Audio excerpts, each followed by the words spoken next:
Se está grabando la llamada. Bueno.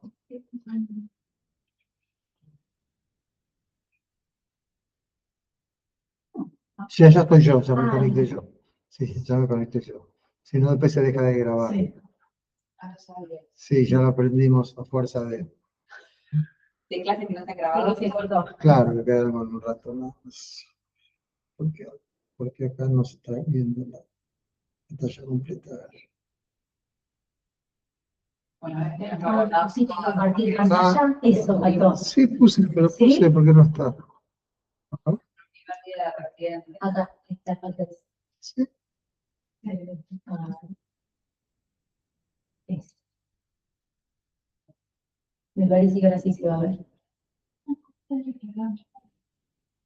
El de la nena. Ahora sí.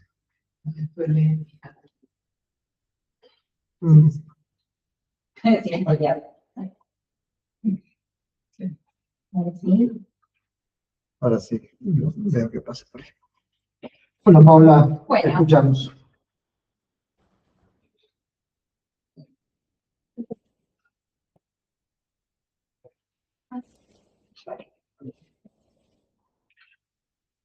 Bueno, yo soy Paula Florín, residente de primer año de la Clínica del Niño, y bueno, les voy a presentar un caso clínico que sucedió, en realidad vimos a la paciente nuestro primer día de residencia, así que bueno, les presento a la paciente. Es una paciente femenina de 14 años de edad, previamente sana, que no tiene ningún antecedente de relevancia, tiene la vacunación completa, ninguna particularidad de ella. Consulta por dolor abdominal de 3 días de evolución. Se había ido de vacaciones la nena, era un lunes y se había ido el fin de semana a la costa, y empezó con un dolor difuso, centro abdominal, no le dio mucha bola a la madre, la verdad que decía que la nena tenía un umbral de dolor medio alto, que le llamaba la atención que le diga que tenía dolor, por eso es que terminan consultando. Era en un principio centro abdominal y después como que fue focalizando en fosa ilíaca derecha. Tuvo asociado a esto 3 episodios eméticos y registros febriles, o sea, es decir, constatados con termómetro y más de 38. La atendieron en el hospital de niños y por tener obra social y por falta de camas la terminan derivando a nuestra institución. A ver, hasta ahí, ¿qué les gustaría más preguntar? ¿Qué análisis complementario les gustaría tener? Si lo tengo, no sé, en primera instancia, Vos tenés eso que Pablo te presentó. un laboratorio y una ecografía abdominal. Y del interrogatorio, tipo de vómitos, Sí, ¿te gusta? si se desencadena frente a un alimento en particular o es con todas las comidas. La nena tenía poco apetito, tomaba agua y a veces la toleraba, a veces no la toleraba, pero muy poca alimentación durante el fin de semana. Básicamente se sintió mal todo el fin de semana, por eso es que terminan volviéndose y consultando en el hospital de niños. ¿Cómo se llama ese dolor abdominal? ¿Cómo se le dice cuando el dolor abdominal empieza en un lugar, después va a la posibilidad? ¿Cómo se le dice que tiene eso?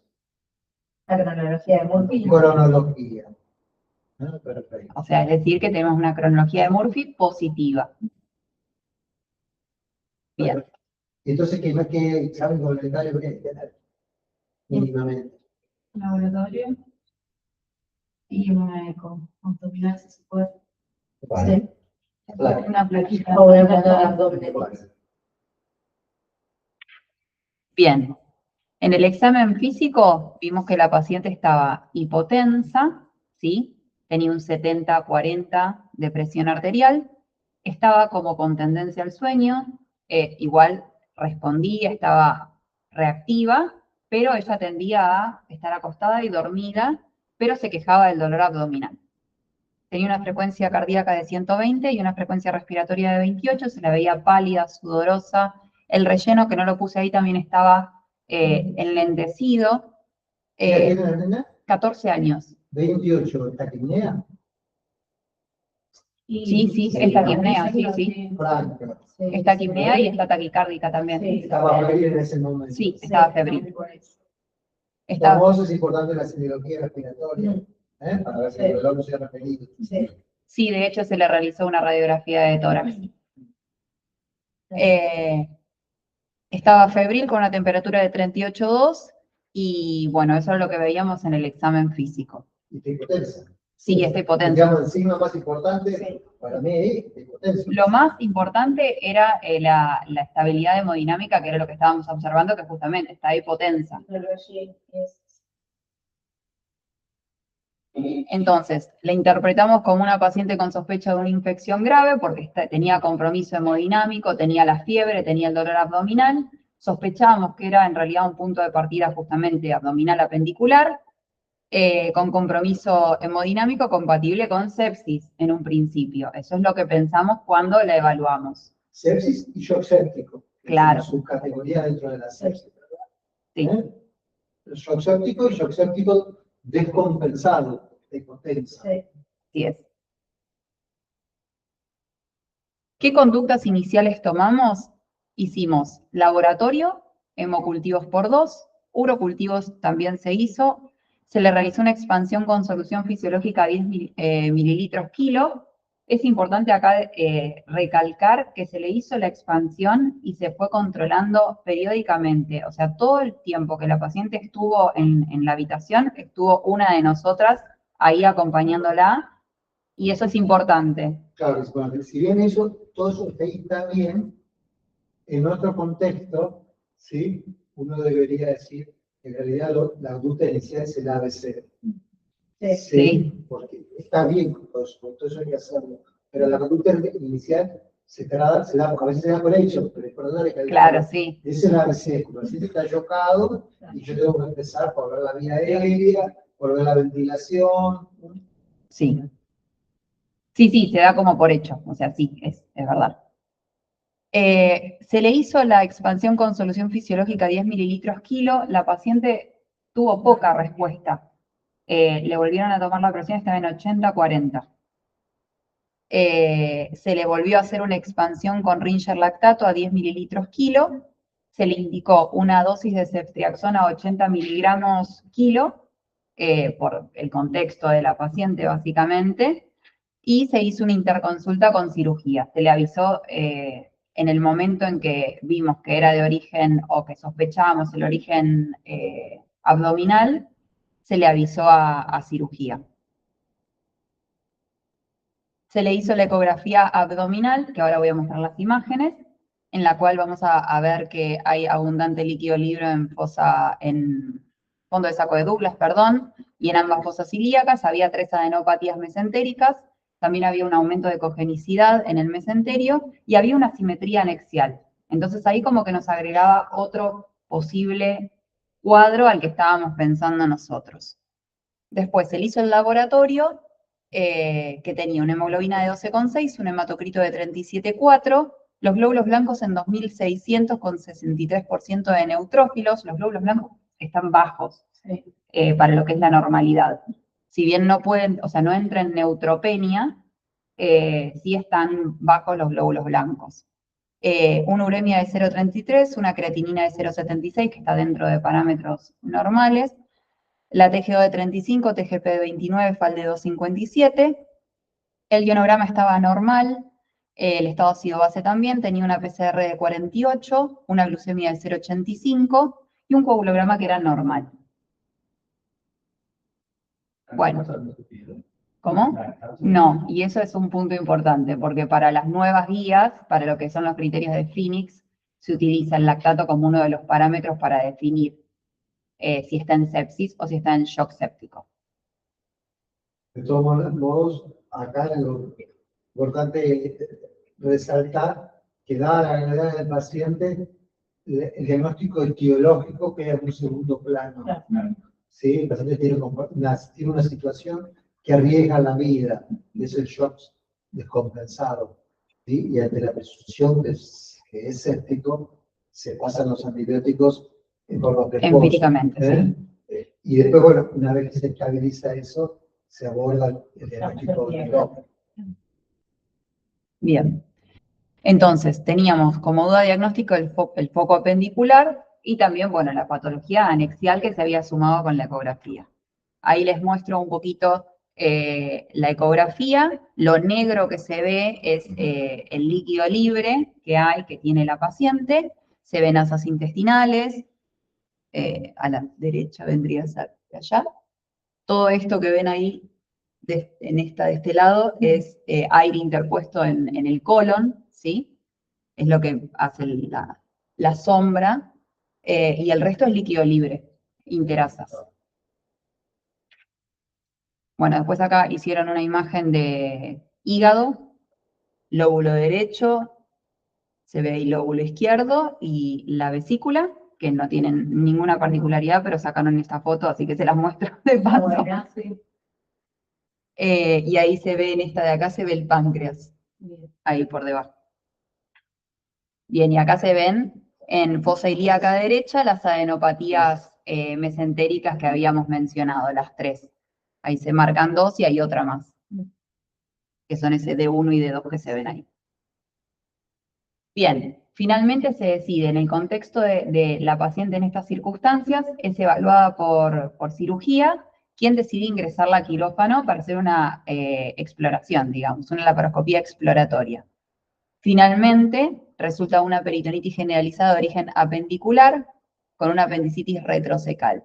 Y se indica en ese momento, había pasado una dosis de ceftriaxona y luego se indicó el esquema de metronidazol gentamicina para cubrir, digamos, por el lado de los anaerobios el metronidazol, y bueno, y la Ahí, gentamicina. justo hoy estábamos hablando con la doctora Moyano, si tenemos una reunión con cirugía, porque ese esquema es un esquema clásico, pero tiene algunos cuestionamientos. Sí, Quedan muchos gérmenes afuera. bien, bien. Así que, pero bueno, eso es lo que se está haciendo. Eso es lo que se está haciendo habitualmente. Lo que te pregunto, que dice apendicitis retrocecal, ¿tenés sedimento urinario del paciente? No, no se hizo sedimento urinario. No. No, está bien. Sí, lo que sí se le hizo fue la radiografía de tórax, que no la mencioné porque, o sea, realmente fue normal y nada, pero se le hizo. Sedimento urinario no se hizo. Pregunto porque a veces las retrocecales tienen el sedimento patológico, ¿sabías? Sí, porque hacen contacto con la vejiga, entonces generan una irritación y provocan, de hecho, síntomas urinarios o una orina completa. Sí. No, la retrocecal también lo- Sí, yo también pensaba que era la pelviana. Porque la pelviana da el signo del obturador positivo y la retrocecal el signo del psoas positivo. Sí, pero de tomar de psoas. Pero la retrocecal es de la aplicación de dificultad con uretra. Así que bueno, nada, se indicó en principio ese esquema. Se recibieron hemocultivos positivos para Escherichia coli del 4 del 5, que era sensible a antibióticos de uso habitual, o sea, ampicilina, sulbactam, cefalosporinas de primera y también de segunda, y de tercera, obviamente. El urocultivo resultó negativo. Se realizó una interconsulta con infectología para ver el tema del esquema antibiótico y finalmente decidió rotar el esquema a ceftriaxona, básicamente porque cubría la Escherichia coli y con el metronidazol cubríamos anaerobios. Así que bueno, entonces la paciente terminó recibiendo metronidazol 7 días, gentamicina 4 días porque solamente hizo 4 en conjunto con metro y después se le agregó ceftriaxona y terminó cumpliendo el esquema de 7 días de ceftriaxona sin contar la primera dosis. O sea, 7 días total posteriormente a haber recibido metro y genta, digamos. El 11 de mayo presentó un episodio de náuseas y vómitos asociado a un registro subfebril, por lo que se solicitó una ecografía abdominal control. Obviamente la paciente continuó ayunada todo este tiempo. Ahí donde se observó líquido libre también en fosa ilíaca derecha, que era dentro de todo, según lo charlado con cirugía, era esperable dentro de la evolución y del cuadro que tuviera líquido libre. Se ve bastante líquido libre ahí. O sea, toda la parte negra que vemos ahí está marcada con las crucecitas, es líquido libre interasas, tanto en fosa ilíaca derecha como en fosa ilíaca izquierda. La paciente fue tolerando evolutivamente después de esto bien, terminó el esquema de antibiótico terapia, y anduvo realmente muy bien. Bueno, ahí se ve la vejiga. Bueno, finalmente, como les decía, evolucionó favorablemente. La nena no tuvo ni registros febriles, ni episodios eméticos. Se decidió el egreso sanatorial sin antibiótico terapia y continuó en seguimiento, o sea, se continuó con su pediatra de cabecera y con el cirujano tratante. Así que bueno, ese es un poquito el caso clínico. Nos acordamos porque, bueno, fue nuestro primer día de RECIS. Bueno, y vamos a hablar un poquito ahora de sepsis abdominal. La definición es una infección intraabdominal asociada a respuesta inflamatoria sistémica y disfunción orgánica. En pediatría, las causas más frecuentes, o sea, la primera que se lleva la cabeza es apendicitis aguda complicada, es decir, perforada con peritonitis, y después le seguiría la perforación de víscera hueca, que puede ser, por ejemplo, en un traumatismo, menos frecuentemente puede ser en una úlcera gástrica o duodenal, enfermedad inflamatoria intestinal, como por ejemplo Crohn, que también está asociada a otras, patologías como fístulas y otras cuestiones. Divertículo de Meckel complicado, que también tuvimos acá un paciente hace poquito. Infecciones hepatobiliares, menos frecuentes en pediátricos, más en adultos, en la población adulta en general, e infecciones ginecológicas como por ejemplo abscesos tubováricos o todo lo que puede llegar a venir de una EPI, por ejemplo, que fue mi Ateneo anterior. Bien, vamos a tener una definición clásica y después vamos a tener nuevos criterios. Dentro de lo que es la definición clásica, que es sepsis asociada a disfunción cardiovascular, vamos a tener algunas definiciones. La primera es síndrome de respuesta inflamatoria sistémica, que es con la que nosotros venimos desde la facultad. Esta dice que debemos tener al menos 2 de los siguientes, siendo 1, recuento de leucocitos anormal o temperatura alterada. Estos son taquicardia o bradicardia, que nuestro paciente tenía, taquipnea, que también la tenía, fiebre o hipotermia, que también la tenía, y leucocitosis o leucopenia, que también la tenía. O sea, cumplía con absolutamente todos los criterios. Septicemia o sepsis es el síndrome este que habíamos dicho antes, el SIRS, resultante o producido en presencia de una infección ya comprobada, es decir, con hemocultivos positivos. Que sepamos que tenemos una bacteria dando vueltas. Después, la sepsis grave es la sepsis más la disfunción cardiovascular, puede ser también un síndrome de distrés respiratorio del adulto, o 2 o más disfunciones orgánicas. Perdón, agudo. Sí, perdón, se me fue mi agudo. Y bueno, y después shock séptico, que es sepsis más signos de disfunción cardiovascular que persisten luego del pasaje de líquidos. Es decir, nuestra paciente tenía, se le pasaron, de hecho, 2 expansiones y la paciente permaneció hipotensa. Hipotensión, necesidad de un fármaco vasoactivo para mantener la TA. En realidad nosotros no llegamos a pasarle vasoactivo porque la paciente entró antes a cirugía para poder resolver el cuadro, digamos. O al menos 2 de los siguientes, que son acidosis metabólica, aumento del lactato, que es algo que para mí nos faltó hacerle en su momento a la paciente dentro del laboratorio, porque uno realmente viene del pensamiento de piso y no solemos pedir el lactato en los pacientes, pero quizá en este tipo de pacientes, como están tan en el límite entre terapia o sea, el manejo en terapia y el manejo en piso, probablemente lo mejor es siempre pedir el lactato, como para tenerlo. Oliguria, la paciente estaba orinando, no tenía oliguria. Relleno capilar prolongado, que sí tenía, y diferencia de temperatura entre núcleo y periferia de mayor a 3 grados, mayor o igual a 3 grados centígrados. Y por otro lado, en 2024 se reunieron... O sea, sí. todo eso está bien, pero eso ya está superado. Sí. Sí. En 2024 se reunieron, armaron en base a metaanálisis los criterios de Phoenix, que es de la Society of Critical Care Medicine, y que estaba basado en las variables que son respiración, que es presión arterial de oxígeno sobre fracción inspirada de oxígeno. En el caso de los pacientes que no tienen aporte de oxígeno es el 21% de oxígeno, digamos, sería la fracción inspirada. Sí, la fracción inspirada es 21%. Sí, por eso, Sí. 21%. Después, el uso de drogas vasoactivas, el lactato en sangre, que a nosotros nos faltaba. Nosotros tampoco teníamos presión arterial de oxígeno porque nosotros sacamos gas venoso. Entonces no teníamos presión arterial de oxígeno. También se puede usar la saturación. Sí, saturación también se puede usar. ¿Eh? La paciente nunca tuvo saturación baja. Eso también. Siempre tuvo 100 de 95 para arriba.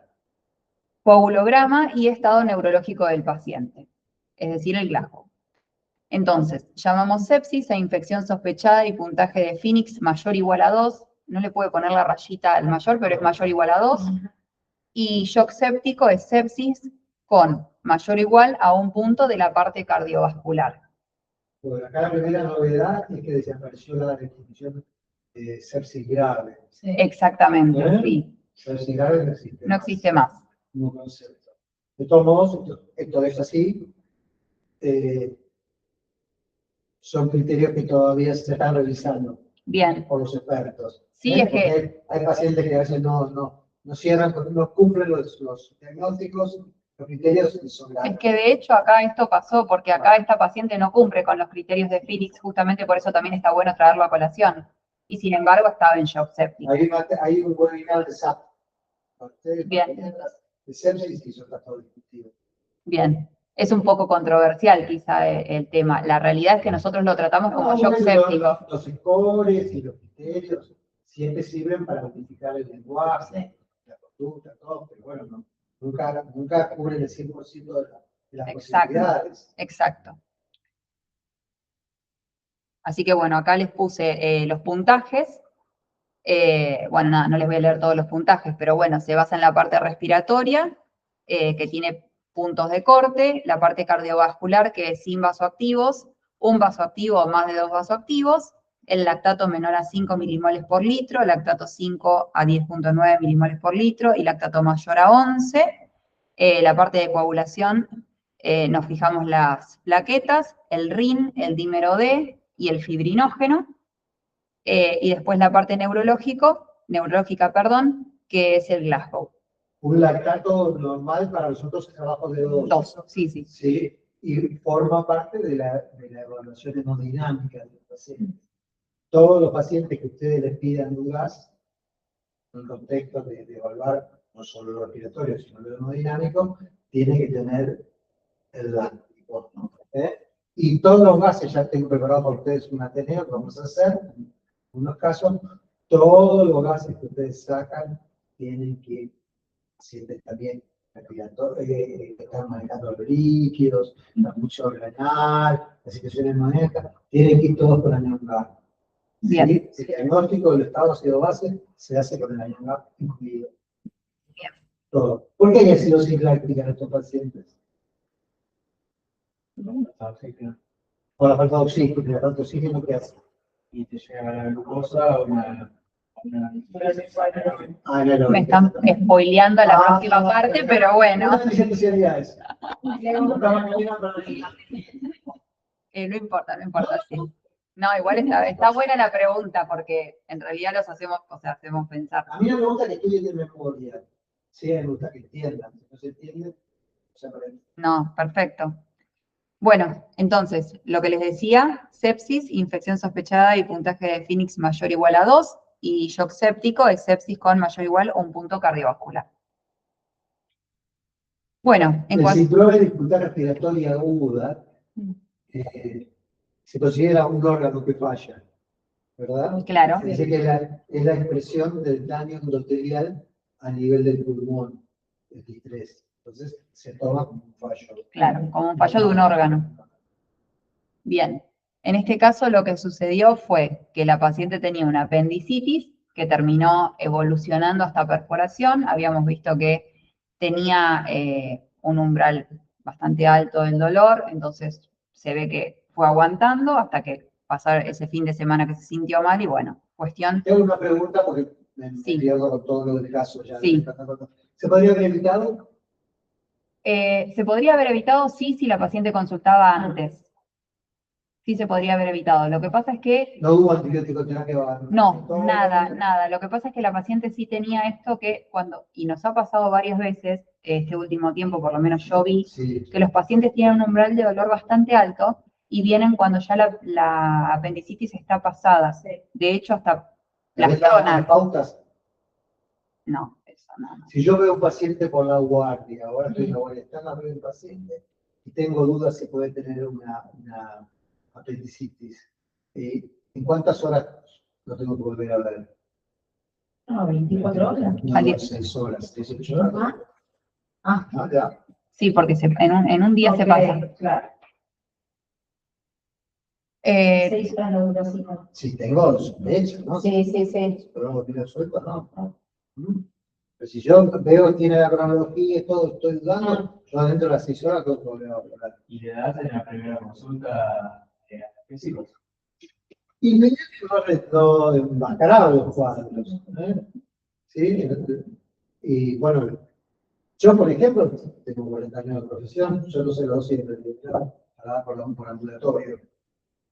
¿Sí? Siguiendo venosa. no Pero solemos, yo, no solemos dar. yo en consultorio en mi vida, en 40 años, nunca dije. ¿Sí? No digo que no haya pacientes que no mediten, siempre los hay. Bueno, jamás indiqué en el ambulatorio ¿cómo se llama? Naucapina.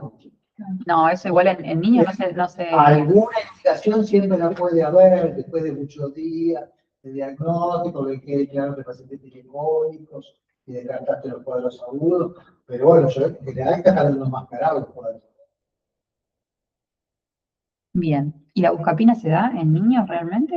Sí, sí. Yo tenía entendido que no se. No, sí, la por decirle el genérico, ¿no? Los Sí, obvio. antiespasmódicos. Antiespasmódicos.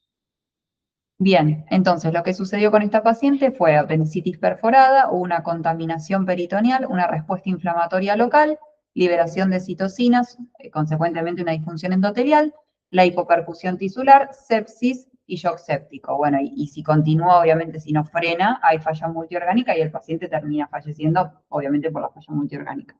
En este caso no pasó. Se produce una activación del sistema inmune. La sepsis, ya vimos el año pasado, pero lo vamos a volver a ver, pero yo hablé de sepsis el año pasado. Importante es que ustedes interpreten que es un continuo, ¿sí? Desde fases que están ocultas, ¿sí? Que simplemente a veces un chico está taquicárdico en el piso y está indicando que está séptico, ¿sí? Bueno, están las etapas iniciales, Hay un continuo, desde no tener nada a ponerse taquicárdico como un primer mecanismo compensador. El niño lo que tiene es que tarda más en hipotensarse que quizá lo que es un adulto. Pero bueno, tiene esto de frecuencia respiratoria elevada, taquipnea, taquicardia. Los microorganismos liberan estos PAMs, que son, bueno, patrones moleculares asociados a patógenos. En el caso de la Escherichia coli es el LPS. Y también el daño tisular libera estos DAMs. Entonces, estas dos cosas activan macrófagos, neutrófilos y monocitos, que son las células básicamente que se encargan de las infecciones, a través de los receptores TOL. Eso es lo que sucede, digamos, un poquito a nivel molecular. Entonces, a partir de esto, estas células producen TNF-alfa, interleuquina 1, interleuquina 6-8, óxido nítrico y complemento, y van a provocar vasodilatación, fiebre, activación de leucocitos, de más leucocitos, coagulopatía y aumento de la permeabilidad vascular. Se produce una disfunción endotelial con extravasación capilar, edema intersticial, disminución del tono vascular y activación de la coagulación, y esto provoca una hipoperfusión tisular. En realidad hay partes en las que hay hipoperfusión y partes en las que hay hiperflujo. Entonces, nada. Como consecuencia se va a producir lo que decíamos hoy, o sea, el spoiler que tiró Juan. Se produce hipoxia tisular y hay consecuente metabolismo anaerobio y producción de lactato en sangre. a nivel microcirculatorio. Y por eso es que aumenta el ácido láctico. Los agentes etiológicos son básicamente la Escherichia coli como principal, también Bacteroides fragilis, Enterococcus, flora mixta intestinal. Y bueno, y el tratamiento sería con cristaloides, solución fisiológica, Ringer lactato, monitorización, posteriormente hacer la reposición de líquidos, y antibiótico-terapia, que en este caso, fue ceftriaxona, metronidazol y gentamicina, y el control de foco básicamente que lo hicimos con la laparoscopía exploratoria y finalmente haciendo la apendicectomía. Como factores asociados a buena evolución tenemos el reconocimiento precoz de que es una situación grave que pone en compromiso la vida, la reanimación inicial con líquidos y la reevaluación constante, un inicio temprano de antibiótico terapia, que como realmente lo hicimos, control quirúrgico del foco, porque es lo que está provocando la falla, seguimiento de la evolución clínica y también ecográfica, porque se hizo una ecografía al principio y después una ecografía posteriormente. Así como los chicos que ustedes vieron, ninguno de ustedes llegó a ser la hora dorada acá, ¿no? No. La hora dorada es un programa del CISUD que se hizo durante años acá. La hora dorada es que los pacientes con neutropenia febril, oncológico, deben recibir antibiótico dentro de la primera hora. En la sepsis se habla de 3 horas. En este caso eso pasó. Así que está bien que sea así. En esto es muy importante, porque lo que yo les quería contar es una cosa que pasa con frecuencia. Si ustedes lo indican, por ejemplo, ponen el antibiótico, lo ponen cada 6 horas, 6, 12, 18, 24. Son las 10 de la mañana y el enfermero espera hasta las 12 para pasar. No, ya. Cuando es así, usted tiene que concientizarlo de la necesidad que el antibiótico tiene que pasar ahí. Esa dosis o se adelanta o se regala, como sea, pero el paciente no puede estar esperando eso. Tengo que estar atento porque es muy frecuente. O te están pasando la guardia, de enfermería, pero vos te das cuenta, el paciente tiene 4 horas acá y no recibió el antibiótico. Lo que hacen es llamarte y preguntarte generalmente cuando ocurre eso. Tenemos al paciente tal que en realidad le pasamos la ceftriaxona a las 12. ¿La paso ahora o espero hasta las 12? No, ahora. O sea, en general siempre nos preguntan cuándo pasa el antibiótico. Pero nosotros también tenemos que estar atentos, sí. Y bueno, como conclusiones, la apendicitis continúa siendo la principal causa de sepsis abdominal en pediatría. La tenemos que sospechar ante fiebre, dolor abdominal y un compromiso hemodinámico. La toma de hemocultivos es muy importante para confirmar la diseminación sistémica y también para definir el tratamiento antibiótico y los antibióticos endovenosos que va a cumplir el paciente. Y bueno, y es fundamental el rápido reconocimiento y el abordaje multidisciplinario, porque acá trabajamos pediatría, cirugía, infectología y bueno, y la enfermería también que estuvo controlando los signos vitales a cada momento. La sepsis es una de las grandes epidemias que hay actualmente, llena de campañas, ¿sí? Para combatir la sepsis, ¿sí? Sobre todo en los ámbitos institucionales. ¿Sí? En pediatría, la puerta de entrada, la causa más frecuente es la sepsis asociada a la patología respiratoria, a la neumonía o a la gastroenteritis. ¿Sí? Esas son las causas. Si vos tenés en cuenta, ya les tocó hacer un certificado de función y que yo había. No. A veces, sí, ya que yo Yo no. ¿no? A veces es difícil establecer. Puede ser primer diagnóstico, secundario. Si vos ves todas las causas de muerte, neumonía, gastroenteritis, sepsis, si las juntás todas, sí, la sepsis está a la vanguardia de la causa de la mortalidad infantil. Así que es muy importante estar consciente. Así que bueno, como aspectos destacados del caso, que bueno, la apendicitis perforada como principal causa de sepsis abdominal, el reconocimiento precoz del compromiso general de la paciente y que fue abordada rápidamente, la importancia del control quirúrgico del foco y el valor de la antibiótico-terapia adecuada, que fue la que recibió, que cubría el foco. Y bueno. Gracias. Vamos a apagar la... Hay que cortar la llave. ¿Corto? Sí, sí, por favor. No, para detener las presentaciones. ¿Ah? Solo